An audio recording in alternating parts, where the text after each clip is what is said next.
All right, it's 6 o'clock. We're going to get started. I'm James Wagner. I'm the president of the Twin County Chamber of Commerce. Our commentator couldn't be here this evening, so me and Mr. Bumgardner's filling in.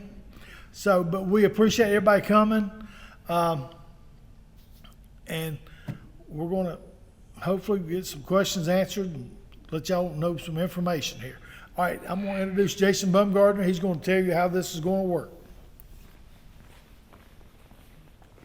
Thank you.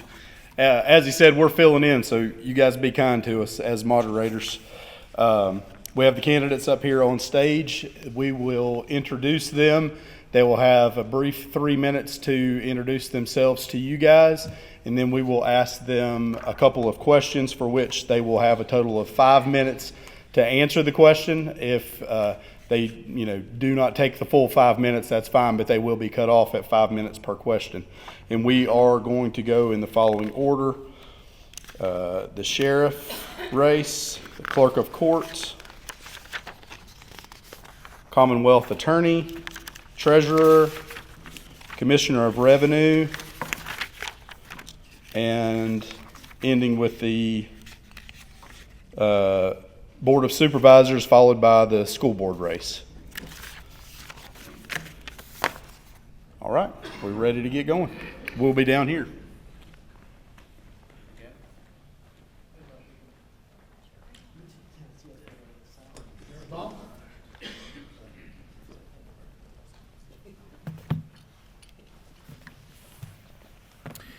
Good evening. Thank you for being here this evening. I know a lot of times people don't come out for political events, but it's good to see people that's involved and out here. I've been your sheriff now, been honored to be your sheriff for the past 16 years.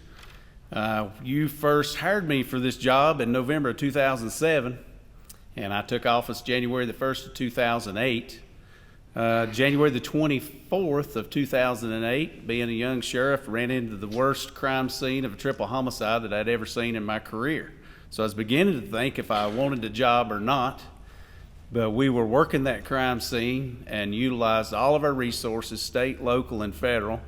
We didn't have a clue who did it when we first got there. We'd been there for 15 hours working that crime scene, and that night I started calling family members and neighbors. Finally spoke to one of the victim's family members and asked if she could think of anybody who might have done that. And she said, yeah. She said, there was a guy that used to work up there that scared me. He says, I'm not saying he did it, but he was just scary, and he's the #1 suspect in a missing person case in Ashe County. Said his name's Freddie P. Hammer. I had never heard of Freddie P. Hammer, so I called the Ashe County Sheriff's Office and got to asking questions, and they said, yes, we know him. Said he's a bad man. He's a powder keg. Do not go down there tonight. And I said, well, that's the only lead we've got, so that's exactly where we're going. So by that time, it was almost midnight. We loaded up about 5 of us. We went down to Crumpler, North Carolina. It was pitch black. We beat on his door. And Brenda, his wife, finally came to the door after 4 or 5 minutes of knocking. And I said, we need to see Freddie. She said, well, he's in the bed asleep. I said, well, get him up. I said, we need to talk to him. Okay, come on in. So we come on in. We hear this rustling in the bedroom and somebody barreling up through the hallway, and it was Freddie in a wife-beater T-shirt and a pair of boxer shorts, and he said, you can just get the hell out of here. I said, I ain't got nothing to say to you all. I said, now wait a minute, Freddie. I said, I'm the new sheriff over Grayson County. I said, I don't know you. I said, I'm just trying to figure out who killed your friend. And he looked at me, and he sort of did that sideways look. He said, okay, I'll talk to you, but I'm not talking to these SOBs over here from North Carolina. I don't like them. So we sat down at the kitchen table, and we talked for 15 or 20 minutes, and we asked him if he went anywhere near Grayson County that day. He said, no, I didn't. And later, we put him in Grayson County. So we caught him in a lie, and that's how my job as sheriff began that first week. And it was really important. The teamwork that we had with the state police and the federal agencies, everybody working together, was able to solve that case. And I can't say enough about the team of officers that we've got at the sheriff's office. And no one man can do this job. We've got the right people on the bus, and we've got them in the right seat of the bus. So very proud of our department and what they're doing right now. I'm not going to bore you with a big long introduction about my training and about my education, But I do thank you for being here tonight. It's a privilege to be able to talk with you, and I look forward to serving as your sheriff for the next 4 years. Thank you.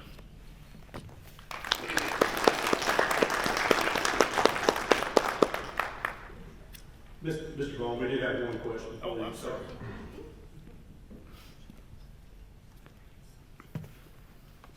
How do you plan to improve the services of the Grayson County Sheriff's Office? We are continually looking at different things that can improve the services that we provide to our citizens. One of the things that we are working on right now is the accreditation process. We have never been fully accredited, and now that we're back up to full staff, if we can stay that way, we hope to complete the accreditation process by the middle of next year. Captain Todd Perkins, he serves as our accreditation manager, and there's 250 different policies that we have to have in place, and we have to be able to prove that we are complying with those policies. And then we have to have a reaccreditation every 4 years. So not that accredited agencies are not good, but it does make you better. It does help you with civil liability, having policies in place that are peer reviewed, because that is one of the number one things that we do, especially that I do and my command staff does, is to protect the citizens of Grayson County against a $10 million lawsuit. We all see pursuits ending up in crashes where people are killed. We all see officer-involved shootings where somebody has made a mistake and somebody's gotten killed. And 95% of the time, you can guarantee that you're going to be into a huge lawsuit. So that's why it's very important for us to stay up to date on our training and our education. And we feel like that this accreditation and having this under our belt will really help our department. Another thing that we're working on is becoming a certified crime prevention community. Captain Todd Perkins serves as our crime prevention specialist, and he has obtained all of the training necessary to get that. So just as soon as we finish this accreditation process, we want to be a certified crime prevention community as well. That is one of the things that's in the 5-year plan for the county. I mean, how good would that look for people interested in moving to Grayson County to drive in from North Carolina on 89 at Fairview and see a sign up that says a certified crime prevention community? You know, that's where I want to live, is in a crime prevention community. I don't want to live in a gun-free zone.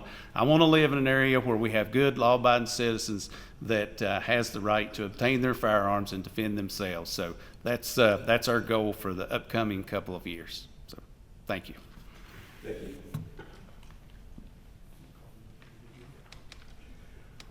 Renee Hester.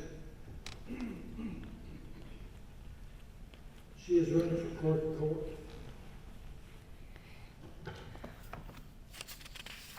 Good evening. I am somewhat of a new face, so I will do a brief introduction of my background and a little bit about myself. My name is Renee Nestor. I've lived in Grayson County in the Independence area for the majority of my life. To give you a little bit of my background, I'm 44 years old. I'm married to Brad Nestor. We live in the town of Independence. I graduated Grayson County High School in 1997. From there, I went on to obtain my bachelor's degree at Radford University in 2002. After college, I knew I wanted to pursue a career in the criminal justice field that allowed me to be a public servant. That's when I decided on a career in law enforcement. Starting out, I worked as a correctional officer for 2 years. Then I moved into law enforcement, where I worked 13 years. In 2013, I changed my career from law enforcement to community corrections when I accepted a position as the Grayson County Day Report Case Manager. I held that position for 10 years. I enjoyed it. It gave me the opportunity to be a part of watching offenders turn their lives around, turn from a life of crime and drug addiction. So it was very rewarding. A little over a year ago, one of the longtime deputy clerks in the circuit court clerk's office retired, and I saw that as an opportunity to move into the office and to be a part of the office that had held my interest for quite some time. There is when I started working as a deputy clerk and where I'm at currently. I truly enjoy serving in any capacity that benefits our citizens. I've been an EMT with Independence Volunteer Rescue Squad for 15 years. I'm a part of the Independence Volunteer Fire Department Ladies Auxiliary. I also help every year with an organization called Independence Cares, who actually has a toy and coat drive for the Grayson County children. I'm also the current secretary to the Grayson County Emergency Services Commission. I just have a genuine love for my county and the community in which I live, and I look forward to being able to serve as your clerk of court.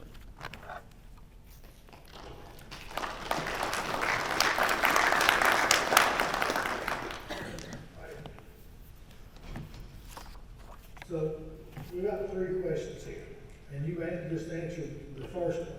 So, what makes you qualified to be the clerk? I feel that I'm best suited for this position because of my current background that I touched on just a few moments ago. I feel that throughout my career, it's somewhat prepared me for the challenges of the role.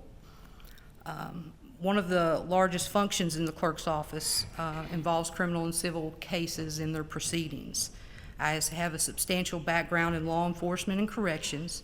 I have many years of courtroom experience and have become familiar with the criminal process from beginning to end.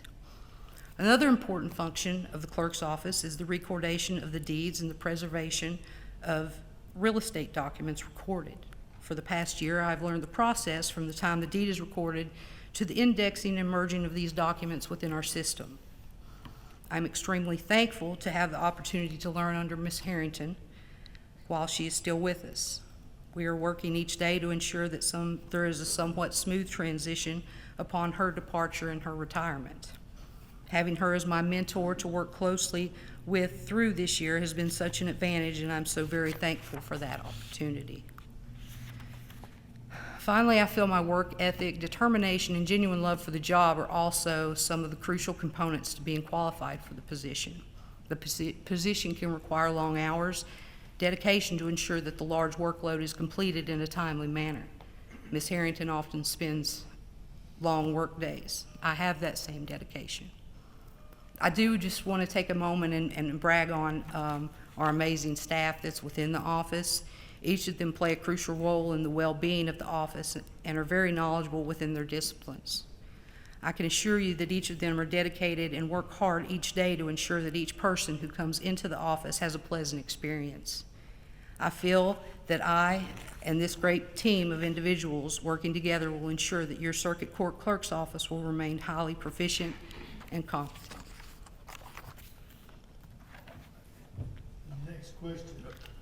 Next question is, how do you plan to improve the services of Grayson County Clerk of Court office? If there's anything you can improve. I feel that our clerk's office has been and is currently a very high-functioning and well-serving office. Ms. Harrington has ensured that our indexes of land records and maps are easily to access while researching. Our staff always tries to be on hand to assist with any question that may arise. All aspects within the office are done within a very timely manner. It operates well in general. We have discussed the possibility of online concealed carry permits. This is something that within my time in office I would like to explore due to the added convenience for our citizens. Currently, our permits are only $15, which was one of the lowest costs within the state. As long as it is not a substantial increase in the cost to the citizens, I would like to work toward offering this option to the public.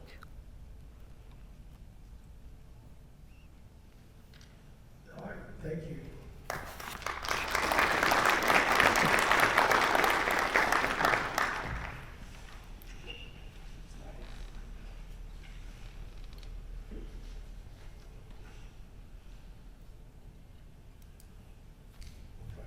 The treasurer, Jessica. Oh, Sarah. I was looking at I got a new Sarah name. Trimble. Please step forward. Now, Jessica messed me up. I was looking at her. Not bad. Just a reminder, candidates, if you stand a little bit closer to the mic, those in the back might be able to hear you a little better. And if you do get getting close to the time, I'll hold it up, just so you know. Okay. My name is Sarah Hash Trimble, and I'm the Republican candidate for treasurer in Grayson County. For those of you who don't know me, I've lived in Independence my whole life, and I can honestly say that I can't imagine living in any other place. I'm married to Jeremy Trimble and the mom of two, Hannah and Levi. We attend Mountain View Baptist Church, and anytime I have extra time, I love shopping, camping, riding side by sides, just spending time outside. My husband and I own and operate Trimble LLC, a small business in the county, and we have beef cows, and we also help with our family farm. I remind myself all the time that my plate is full, but I'm blessed beyond measure. So I graduated from Grayson County High School, and I have a bachelor's degree in accounting. I've worked full-time at a public job since the age of 17 and have work experience including banking, accounts payable, receivable, payroll, and financial reporting. My work experience also includes all the hidden jobs of a self-owned business for 13 plus years and 5 years with the city of Galax in their treasurer's department. In July of 2020, I left my public job to be able to spend time with my dad during his illness. After he passed, I have been able to spend time helping my family, and it's allowed me to focus on our business. I feel like this is my opportunity to get back some of my purpose in life again. I have confidence that all my work experience has given me knowledge and skills to help me as the treasurer of Grayson County.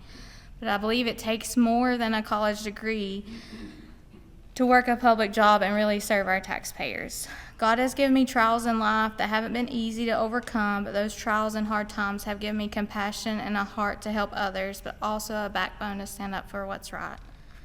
I've never been on this side of an election. I do not consider myself a politician. That's why I think the best part of my campaign is I'm truly invested in the future of our county. I'm hardworking, honest, and trustworthy, and I'm a firm believer that we're all created the same in God's image. I have seen firsthand that being a collector of any form of revenue will bring out the worst in most people. I honestly don't like writing my check to pay my own taxes, but the county needs that to ensure that they survive. Right now, the treasurer's office has a great staff, and Mr. Hall will definitely be missed. I do not have big changes in mind, but I want to make sure I'm approachable and available to taxpayers as well as my employees, and I want to make sure that the treasurer's office has a great relationship with other county departments and all of their employees. I'm very excited about this new opportunity. All right. How do you plan to improve the services of the Grayson County Treasurer's Office? Honestly, I don't have a big plan to improve services. From my own experiences and hearing from others, I think the office runs pretty smoothly now.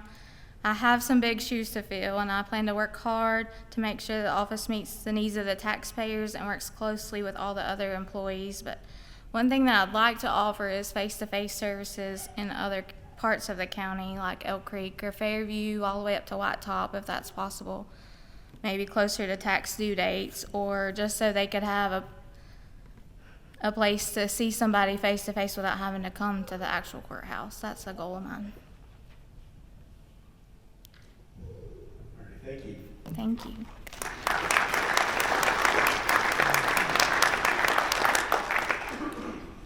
Next, we have Commissioner of Revenue, Jessica Long.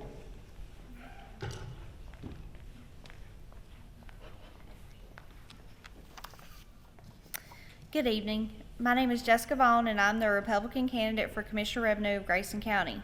I'm a lifelong resident of Grayson County, born and raised in the Baywood community. I graduated from Grayson County High School and then pursued my associate's degree in administration from Whitfield Community College.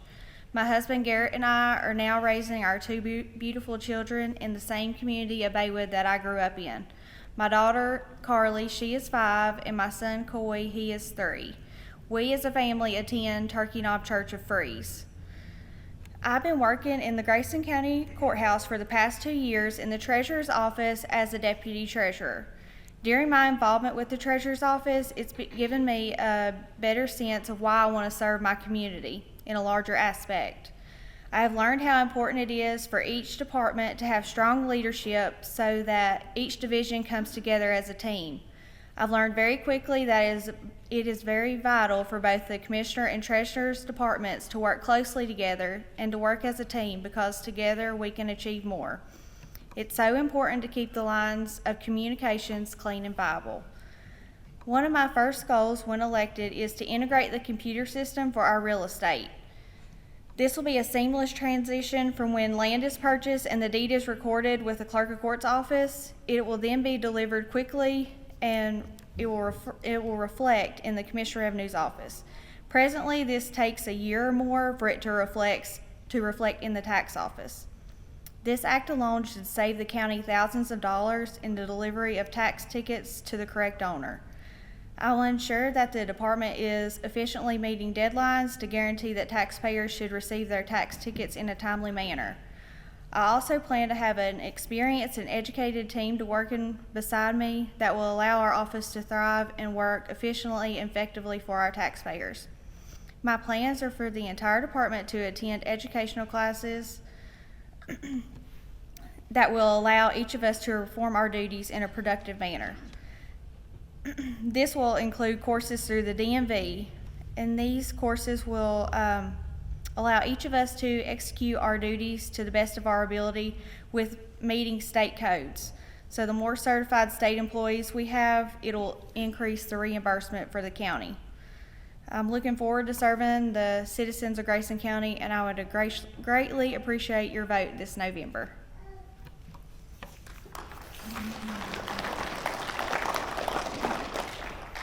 Jessica, if you could, tell us what made you want to run for the Commissioner of Revenue? I decided to run for this position at the beginning of the year when Mr. Bolt decided he was not going to seek re-election for the Commissioner of Revenue.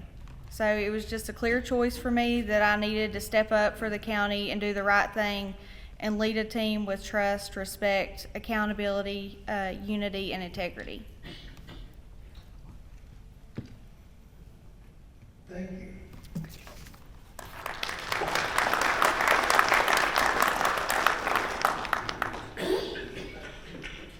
Next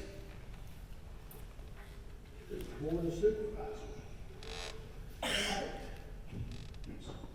You starting with the at-large? Yes, that's a good question. Yes. Mr. At-large, Mr. John Fanning, please come up.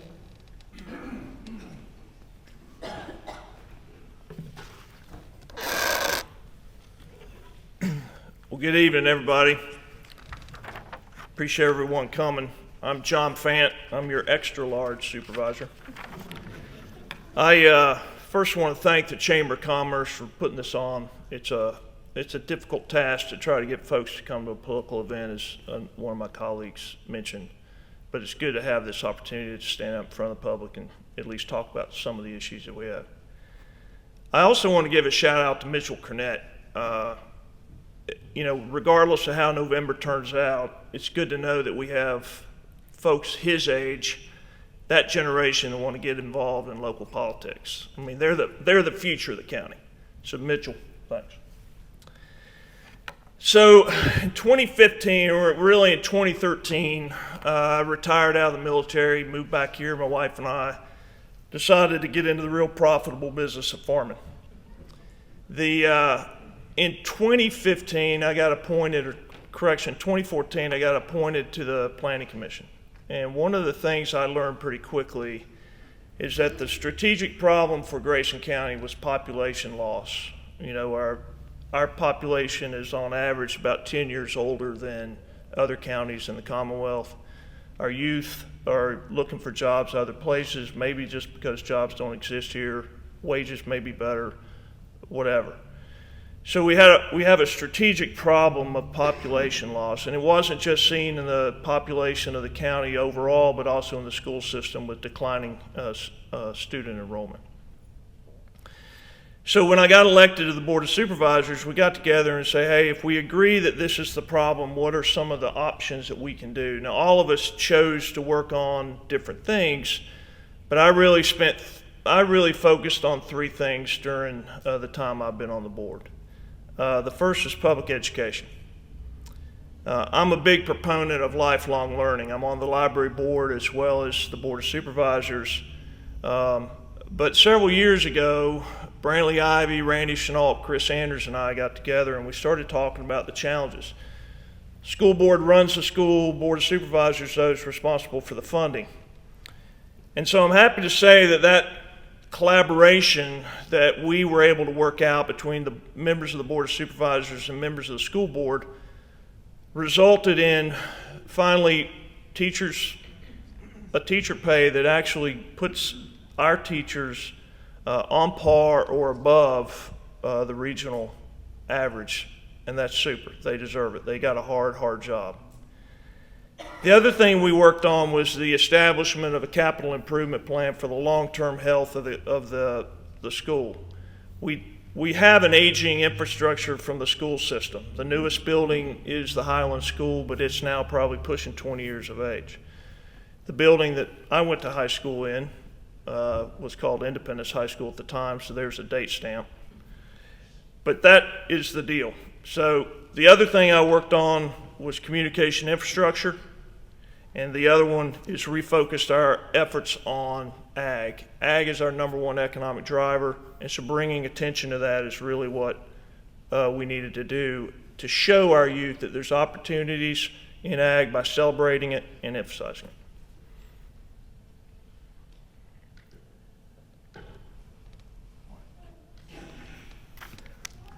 First question we have is, the Give Bean countywide project has left many people wondering where the high-speed internet is.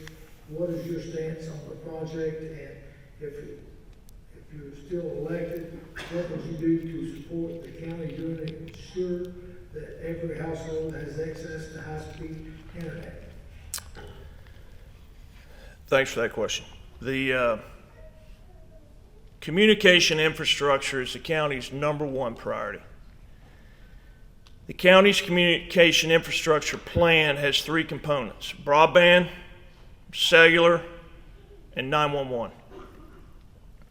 Each of those components of that plan are reliant on the others. So it's a comprehensive approach to solving the challenges that we have in communication in Grayson County. Broadband is defined as a speed. It's not a technology. There are currently 5 technologies that we have in the county right now that bring broadband speed to your home or to your business: fiber, fixed wireless, cellular, cable, and satellite. There's no single technology that exists that is going to solve all the problems for Grayson County. If you think about it, it's like a Swiss cheese sandwich. A piece of Swiss cheese has holes in it, but if you put enough layers together, you get a complete layer. That's what we're talking about in the overall approach to communication infrastructure. Additionally, because we have the middle mile fiber now in the county that APCO put in place, we're in negotiations with U.S. Cellular to put 3 to 4 more towers in the western end of the county. We need those vertical assets, not only because those U.S. Cellular brings 5G technology, but that 5G technology brings with it the ability to have home-based internet and with broadband speed. And the vertical assets allow us to have the structures we need to upgrade our 911 system. Our first responders use pagers still to get the call. That operates over the cellular network. So broadband is the effort right now. We have about 582 customers or 528 customers that are currently signed up, with another 2,800 that are eligible for it.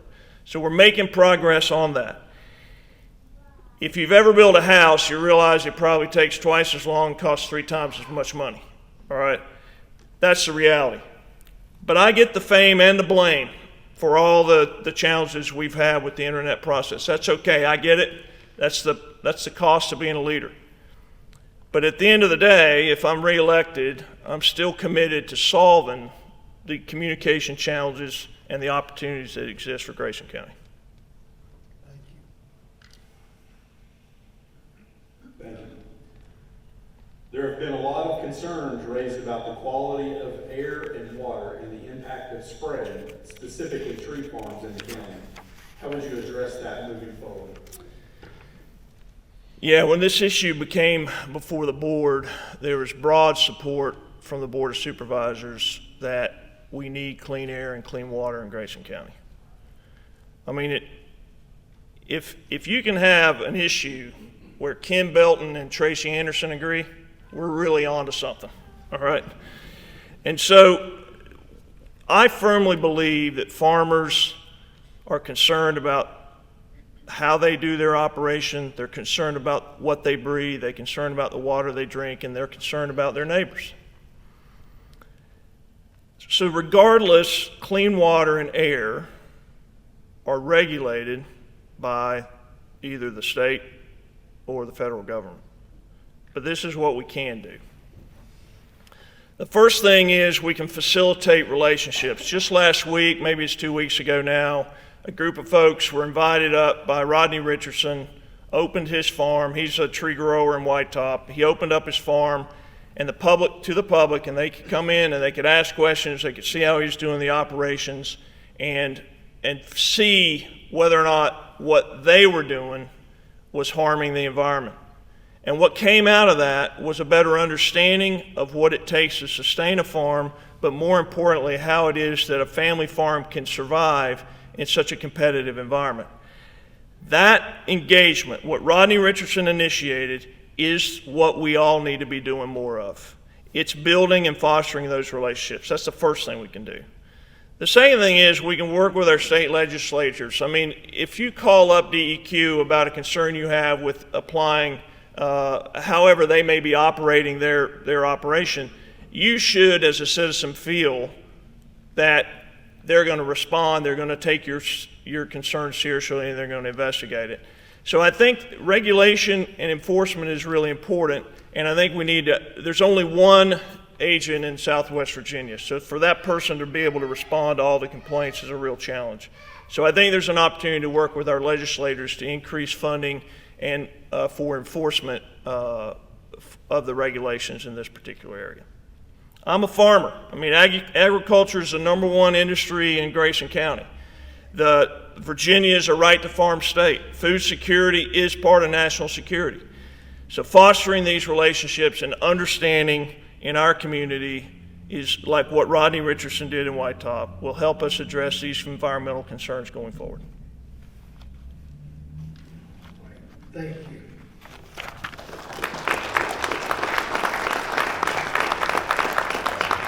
Mr. Burnett? Who is also running for supervisor at large. Thank you, and thanks for everybody for coming out tonight, because I know nobody ever wants to come to a political event, and I probably don't blame them. But it is important, and I appreciate everybody taking initiative to come. I'm Mitchell Cornett. I'm the Republican candidate for the at-large seat on the Board of Supervisors. I'm a lifelong Grayson County resident. I grew up in the Rugby area of Grayson County, and I moved to Independence back in 2020 whenever I married my wife, Caitlin. And I graduated from Grayson County High School in 2012, Southwest Virginia Community College in 2014. I'm a nationally registered paramedic and a certified firefighter, and I'm a Christian conservative, and I'm a member of Turkey Knob Church in Freeze. Also currently a member of Independence Rescue Squad. I proudly served as a member for nearly 10 years at Rugby Volunteer Fire Department Rescue Squad. Currently I work as an associate real estate broker in Virginia and North Carolina. I'm licensed. I'm a cattle farmer, and I'm a small business owner and entrepreneur. I'm running for supervisor at large to bring honesty, integrity, and transparency and common sense to the Board of Supervisors. I believe Grayson County can and will have a bright future with the correct leadership. I will be a fiscally conservative and responsible leader who will fight for the citizens of Grayson County. I understand concerns of citizens regarding increase in taxes, and some citizens having to choose between paying their electricity bill, buying groceries, buying their medications, or paying their taxes without a late fee. If elected, I'll be a true voice of the citizens of Grayson County, and I'll stand up for you. Having been on the front lines serving the citizens of Grayson County for almost all my teenage years and my adult life, in their time of need in EMS and the fire service, I have what it takes to help our emergency services thrive and better serve the citizens of Grayson County. I'm asking for your vote on November 7th to restore conservative values to this seat and bring common sense solutions to Grayson County. The first question is, you get the same one as Mr. Pat. The Gigabee countywide broadband project has left many people wondering where the high-speed internet is. What is your stance on the project? And if elected, what would you support the county doing to ensure that every household has access to high-speed internet as promised? Thank you. I understand this need firsthand because I've been unable to get Gigabeam, unfortunately. My wife, during the COVID pandemic, her job moved to a work-at-home job. So we had CenturyLink, and if anybody has CenturyLink, you probably know you can't work at home with CenturyLink if you do much work. So we had to get Starlink, and Starlink's been great. Now Starlink is a nationwide service, and it's hard for the county to compete with that right now. For 6,000 people were promised to get this service. We're a little over 500. So it's been slow progress, and I understand things don't always go as planned, but a lot of people are solving their own problems. They're buying Starlink. You get it shipped to your door in 2 days. You plug it up, and within 20 minutes you have high-speed internet. And it's a great service. In the future, whenever we're partnering, it's going to take there's going to be cellular involved, there's going to be more satellite involved, and there's going to be more fiber. In the future, we got to ensure that we're working with capable providers to achieve the goal. We have to vet these providers better, and we have to make sure we have the right team that can lead, that has experience, and these project managers, et cetera, that have experience in these fields. Transparency has been a major issue with this project, as everybody knows. There's not been a lot of answers whenever we have a lot of questions.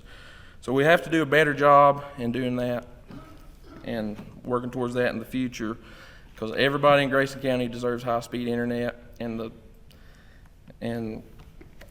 better cellular service in the future.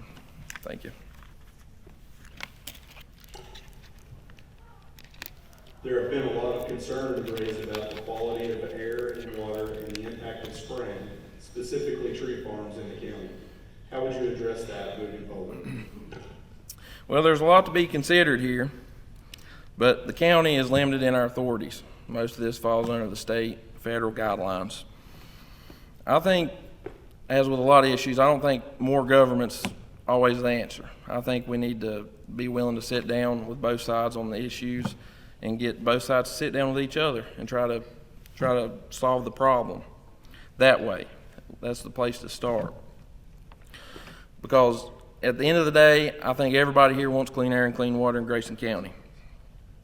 As a farmer, also these issues are very important to me. Because every time there's a law made, a decision made, there's intended consequences and there's unintended consequences on both sides of the problem. I'm aware there's been a request for more inspectors in the state. There's only one for our area. And once again, that's a decision that's made at the state level. I built relationships with our state leaders, our delegate, our senator, and also our congressman, Morgan Griffith.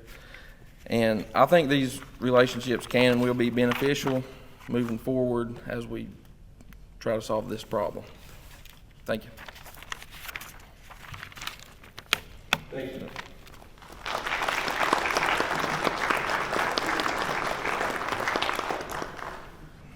Next, we'll be moving on to the Board of Supervisors, Old Town District. We have Mary Tomlinson.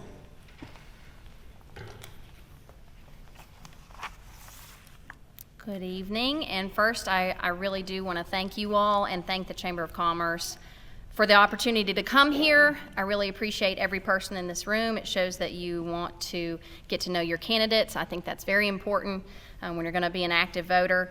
So I like that you're going to be able to meet us and hear from us and speak to us, hopefully face to face after the meeting.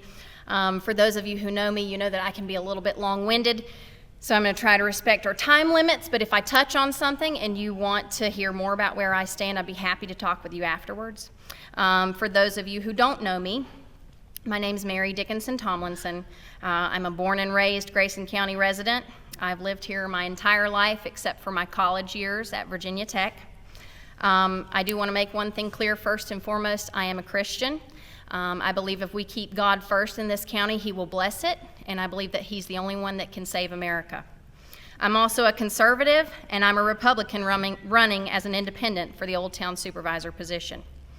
I own Crest Haven Veterinary Services, and I've served this area for over 10 years as a veterinarian. I also own and operate a dairy, beef, and sheep operation with my family, my siblings, and my parents called Crest Haven Farms in Baywood, Virginia. My husband, Brandon Tomlinson from Freeze, and I have 2 daughters, Elena and Emma. Elena attends Fairview Elementary School, wonderful school in our community. And we all attend Baywood Wesleyan Church in our community. I chose to run for this position because I felt that there were some very locally pertinent issues that needed to be addressed. And for me, those things included, I'm just going to name you a list of things that are most important for me here. Vocational and technical education, agriculture, land and water preservation, child and senior care, emergency medical services, communication, and trade job shortages.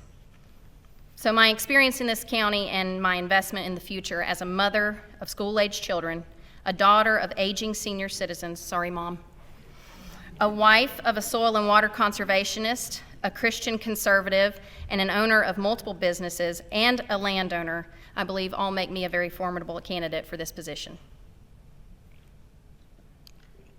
Thank you. There are currently multiple plans and projects in the works for Grayson County, as most plans and projects affect taxpayers. How would you balance the county's future and opportunity with maintaining affordable taxes for Grayson County citizens? So, if any of you all have ever been involved in starting a business or managing a very large project, one of that scale, risk management and frugality are 2 very important qualities to possess. And as a business owner and a founder of one of those businesses from scratch, I fully understand this. I'm going to speak about the Baywood School project because, in all honesty, that's the one I'm the most familiar with, and I have read the feasibility study. I don't like to address something unless I've done my homework, so that's the one I'm going to address. So if you were unable to attend the project meetings, I would be happy to show you the feasibility study and to discuss it with you later. I think that it's vital when considering these county projects to take full advantage of and look for grants and government funding, and that's exactly what the group that is working on this project is doing. So these grants and government funding relieve financial stress from the county and its citizens while still providing the opportunities for community development that these projects offer. The Baywood study shows that 3 of the 4 phases of this project will be 93% paid by grant funding. We are not bound to doing all 4 phases of this project. We can choose what we want and when we would like to do it. We could do only phase 1 of this project, which includes a community event center, commercial kitchen, childcare, public library, and educational and vocational center. This phase actually already has grant funding that more than covers its estimated cost. The other 3 phases include a health center, walking track, workout area, community garden, ball fields, and an agricultural center and arena. We can leave off any portion of that the citizens feel is not necessary at this time or that we just can't afford. It can be done in stages. I would like to bid this work out to local businesses for equal opportunity and to keep funds within Grayson County. The overall sense from these meetings has been very positive. The citizens comments indicate they understand the potential this project has in addressing some of our county's greatest needs, while putting to use a vacant building that is doing nothing but costing us money. As long as grant funding is attainable and taxpayers are not bearing the burden, I think this project would greatly benefit our county. Thank you. What would you like to see done over the next 4 years in the county? So I think I already kind of gave you that list. So those are the things that I feel are most pertinent to us. But I have a lot to learn. You know, this is all new for me. I'm a vet. I can talk animals all day, but this is new for me. So I have a lot to learn, and I always like to go to professionals who this is their job, this is what they specialize in. You always need to be educating yourself. So I'm also a student. But I promise to listen to the Old Town and Grayson County constituents and address your needs. And I pray for wisdom and discernment every single day in every decision that I make. So again, some of the things that are most important to me.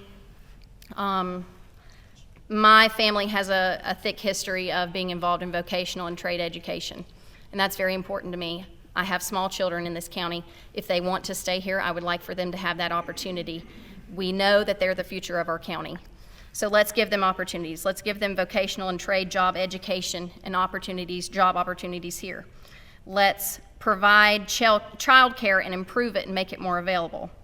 And I think some of those things can be tied together with that Baywood Community Project.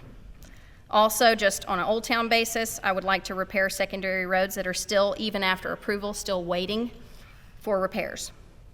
And again, I would like to, as the other members at large candidates have spoken, I would like to preserve natural resources within this county because, as Dad always said, there's one thing they don't make anymore, and that's land. So let's preserve our natural resources within this county that give it its own renowned beauty and peace. Thank you.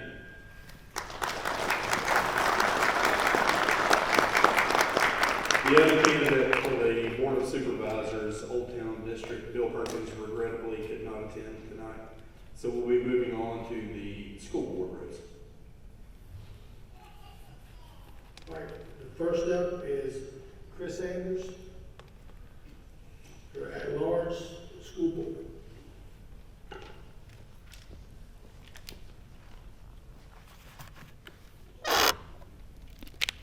Good evening. Great to see everybody out. I want to thank the Chamber of Commerce for hosting this event, putting it together. Grayson County High School for hosting it for us. Really nice to be in a newly renovated auditorium. I had 3 people comment to me coming in about how great this building looked, and that's part of the work we've been doing on the school board. It's really great to see all the familiar faces here. Some of you that may not recognize me, let me say I'm Chris Sanders. I'm a lifelong resident of Grayson County. Married to my wife, Julie. She's the one that keeps me straight, keeps me on the right path. I have 2 sons that are here in the audience, 3 grandsons. So I graduated, this is going to date me a little, from Independence High School. I had 2 sons graduate from Grayson County High School, and I got 3 grandsons sitting back here that's soon going to be in Grayson County schools. So I do have a very vested interest in the educational process in Grayson County. In my professional career, I was very blessed to be in an industry that was service-oriented. So I know what serving others is about. Spent 38 years owning or operating a business here in Grayson County. In my personal life, I also dedicated myself to serving others, whether it was on the recreation board, fence in, fence out committee, president of the athletic boosters, still an active member of the Boosters Club, to serving in my church as a Sunday school teacher, a youth leader, Sunday school superintendent. So my whole life has been in the service of others. And I think those experiences combined together have given me the experience and taught me the dedication that's made me a good board member. I'm just really excited about a lot of the things we have going on at Grayson County Schools. I've been on the board 4 years ago. One of the proudest accomplishments I have is that when I came on the board 4 years ago, we were the lowest paying school division in the surrounding area. When we passed our budget this year, we are now the best paying, highest paying school division in the surrounding area. Not just for teachers, but for every category, and every member of our faculty has had a significant increase in pay, which has made them have a better quality of life, and it has made them a stronger member of our community. Now, as a result, I've always heard that young people have to leave Grayson County to find a job, that young people can't afford to come back home. That's not the case anymore. And I'm proud to say that. That is not the case anymore. My son works in the school system. I'm proud of that. Mr. Warren has a sister-in-law that we've just hired as a first-year teacher that's doing a tremendous job for us. I am so excited. Young people are coming back to this area and can afford to live and can be a part of our community and have a stronger sense of family. That's one of the strongest, most exciting things we've done. And I would be remiss if I didn't give a tip of the cap to the Board of Supervisors. As John alluded to, myself, Brantley Ivy, John, Randy Schnault served as a subcommittee to work out some of the details. We put some of the personalities, egos aside to work what was best for the school system and the county. Because the school system can be the #1 recruiting tool for a locality to bring in business and industry. And the school system is just a part of a bigger picture to help the county grow, to help our school system grow. And I feel like we've accomplished that in the first 4 years.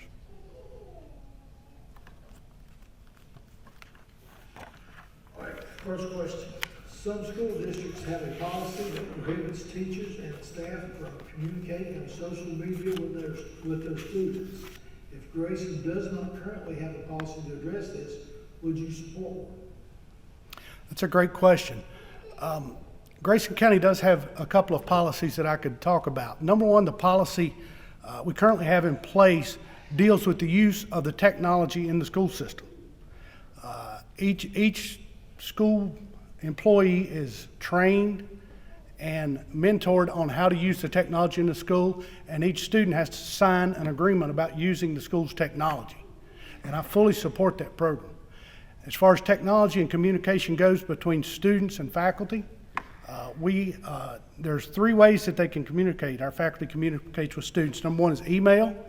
They can also communicate through Google Apps and PowerSchool for not only the students but the parents as well. We do not have a specific policy in place that specifically talks about communication between a student and a faculty member, but we do have a professional code of ethics and a code of conduct, a policy that addresses that, and it addresses what is appropriate and inappropriate communications. We've had a few instances of that, and I assure you that they have been dealt with in a timely and an appropriate manner.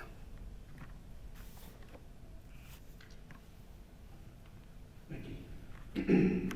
With the increased athletic spending at Grayson County, what are future plans to spend more on education and CAPE classes and less on athletics? That's a super question. We get that a lot because obviously the pink elephant, or let's call it the green elephant in the room, is the new athletic field down here. A lot of people assume that the county taxes are going to increase. We're going to have to cut spending because of that. That's just not the case. Let me first say, I do not consider investing in our schools, the capital improvements investing, which that field was, to be an athletic expense. But for the sake of argument, let's include the athletic facility, the field, in athletic expenses. We have spent at a ratio of about 5-to-1 on education, renovation, and infrastructure of the school system to what we have athletics. That's including the expense of the athletic field. First, the athletic field was not a football decision. It was a decision about usage. Now that we have that field now, we can have up to 4 PE classes a block on the field. We have ROTC, junior ROTC, soccer, band. Also, the recreation department uses it. That was an investment in community, not a football decision. But let me talk about some of the things that we have invested in that are education and technology based. Let's talk about Kate Center. That's a hot, Ms. Tomlinson alluded to that. I'm about Kate education and what we have done to expand our Kate Center and our education at Kate Center. Just an example of what we have done to the Kate program now. We have a new building. The blue building down here is dedicated to the vocational center. It's an annex to the vocational center. Has 4 new classrooms, which houses cosmetology, which has a new cosmetology lab, engineering and CAD, robotics, criminal justice program, cybersecurity, which incidentally is the #1 growing industry in America. ROTC and junior ROTC. Those are all new programs that we put in the Cates Center. Not to mention we have a new STEM lab in the existing building. The existing building has a new roof, new floors, new bathrooms, new HVAC, all new interactive smart boards throughout the Cates Center. And we're getting ready for all new equipment in the welding dock too. So let me say this again. We have currently, in the last 4 years, spent about 5 to 1, $5 on academics, technology, renovation to every $1 that's been spent on athletics. So I think we would continue that path. I would like to see us talk to the supervisors about the Baywood project. How can we partner with them to have a vocational, governor's vocational school that expands on agriculture, that expands on our programs? We need to partner with WCC, higher learning institutions, so that we can continue to grow our Cates Center and that we continue to implement new programs to put our young people on the fast track and give them a head start in their careers. So we're definitely spending more on infrastructure, education, technology, and education than we do athletics. I assure you of that. Thank you. Thank you.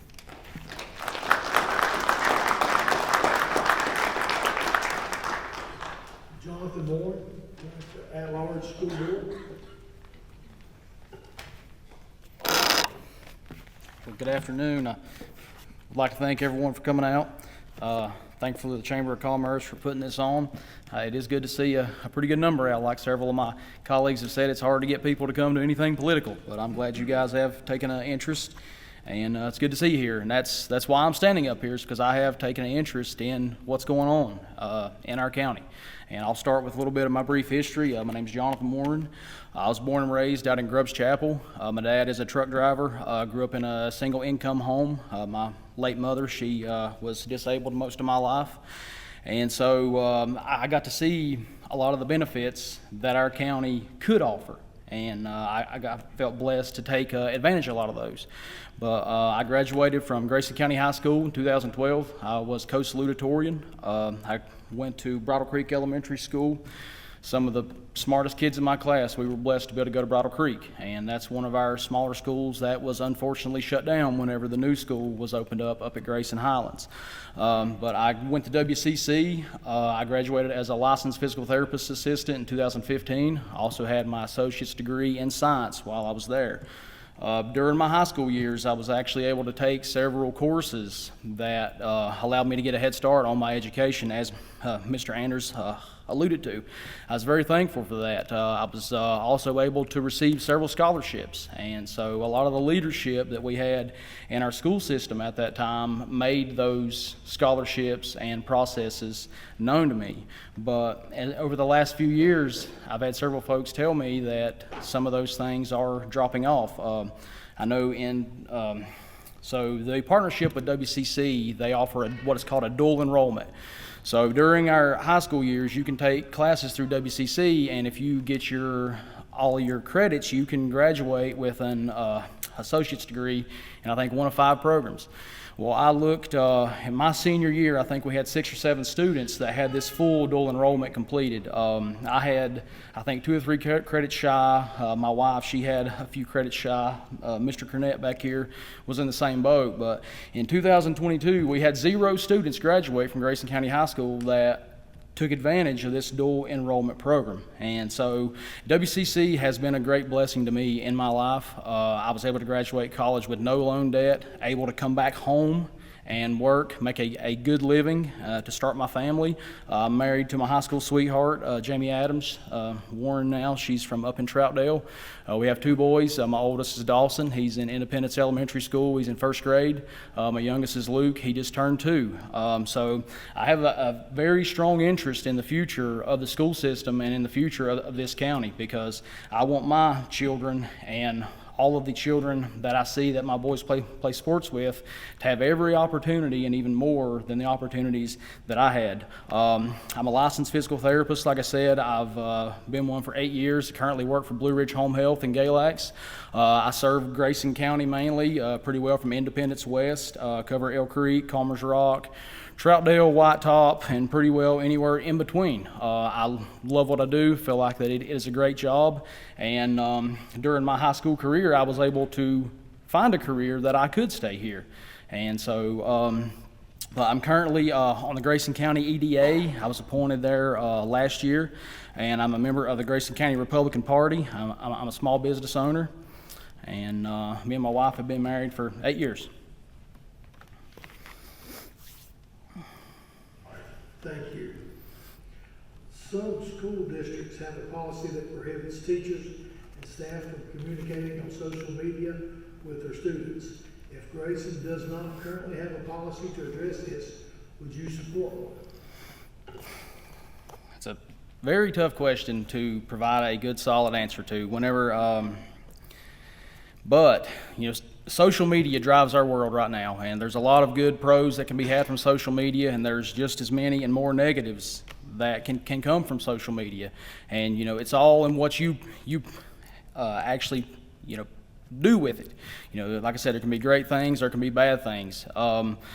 As far as a direct policy, I think that it's going to be hard for this school system to ever enforce that. I think it has to fall back on our training, training our staff of how they are to handle, such, because our students cannot be, blamed directly whenever something like this happens. Our staff are the professionals in the building. They are supposed to step up, handle said issues, go through the proper chains, and we need to get our parents back involved in our school systems again. If something like this is going on and a teacher is contacted, parents need to be involved. That's one thing I've noticed over the last several years is our parents are not involved in our school system, and that's a big thing that I want to make happen. I've been going to several school board meetings here lately, and a lot of times I'm the only civilian there, and so I feel like that's an issue that we need to address. And most folks don't know what's going on in our school system. And, that's partly parents' problem, but I think some of it falls back on our school board is because we need to let parents know what we're doing, why we're doing it. A lot of folks, they had issues with some of the renovations and facilities that were taking place here, and I even had an issue with it too, and I wanted to know why, because everybody sees a big expenditure, well, we automatically think our taxes are going up. Well, if our school board and our leaders are transparent and they will let folks know, hey, we're doing this is paying for it, and this is going to be the end result, folks seem to take a whole lot better to that versus doing it and then trying to explain away the issues. But as far as that policy, I think that it is very unprofessional for our students and our staff to be communicating on personal levels of social media. Email, as Mr. Anders said, that's very, very professional, and there are professional avenues through the school system that they're supposed to use. But as far as some of the issues that have happened in the county, we of course do not condone that, and those issues need to be handled. But it would be very hard to enforce a direct policy of that. But I feel like that our code of conduct and our staff training has to be in place to make sure that that's as limited as it can be. Thank you. Thank you. With increased athletic spending in Grayson County, do you have any future plans to spend more on education and K classes and less on athletics? So I'm not as privileged as Mr. Anders to know the 5-to-1 ratio, but everyone sees that there has been a lot of investment in our athletics programs, and I fully support athletics. I love playing sports. I played baseball, football, all the way up through my through my high school years. I played it whenever I was young. I love it. I feel like there's a lot of life lessons and life skills that are learned from sports. You learn to be responsible. You learn to be accountable. You learn to communicate with your teammates, and you learn when everybody gets together for the common effort, you can accomplish a goal. So I feel that our sports are very important, but our academics are what are going to get people, a job and a career and be able to support their family and be able to come back to this area. I've thought myself to be a decent athlete and leader on the football field, but I realized quickly that that was not going to be able to support me and my family. You know, we have very, very, very few people that come out of this area that are blessed to make a life out of being a professional athlete. So our academics have to be number one. You know, we need to make sure that it's the small stuff. I had some parents note to me that in the middle school that they were having to make their own textbooks, and so, you know, we need to make sure that stuff is as up to date for our students as possible, because they all deserve each opportunity, you know, to be able to excel in their life. I want to, you know, get with the county, because the broadband issue is a huge issue that everybody is feeling, and I feel that our students that are in underserved areas, as far as that goes, they struggle to have the same opportunities as folks that live in areas that have broadband. And a lot of people will say, well, you chose to live there, you get to deal with the issues of that. Well, I didn't choose to live where I grew up at. My parents chose that, and so, you know, people can't always move based on the needs of their children. But going through WCC, as I mentioned before, a lot of those classes are done online, and so I need that. You need good internet. There's a lot of videos and, you know, course material that you have to watch, and so high-speed internet is a very important thing. I know I sort of run a rabbit a little bit there on the academics, but I'd like to see our Kate Center grow. One big thing you've heard mentioned, I'm sure, is that our county EMS volunteer services are starting to struggle. And I know 15 years or so, the high school, they had a EMT course that they had tried to start up in the Kate Center. It lasted for 1 year, and it shut down for one reason or another. I feel like that is a very important thing that we could get restarted, and that could either get kids started in a career, because you can make a decent living as an EMT, or you can continue and get your paramedic. But I think it would get kids invested in our community, and it would help solve an issue that this county has. I also want to upgrade our partnerships with local businesses. You know, we have a huge need for HVAC, plumbers, electricians in this area, and there are a lot of businesses around here that would love to train young people to do their job how they want them to do it. And so I want to establish more partnerships with local businesses to help that grow, because we have to have our young people stay home. You know, we all don't like paying higher taxes, and of course, you know, we see our population is aging. And so we must keep our young people here, and I was blessed to be able to stay here. But I had some good instructors during my high school years that helped me find scholarships. That's another issue I've heard several folks say, is they have scholarships in this school that go unawarded because nobody ever applies for them.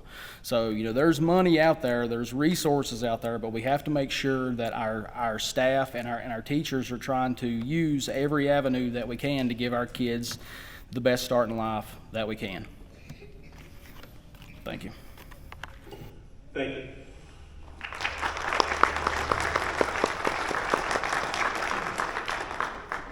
This concludes the question and answer portion of our Meet the Candidates night. On behalf of the Twin County Chamber of Commerce, we would like to thank you all for coming out and welcome you to stick around for the next 45 minutes or so to meet with the candidates individually. Thank you.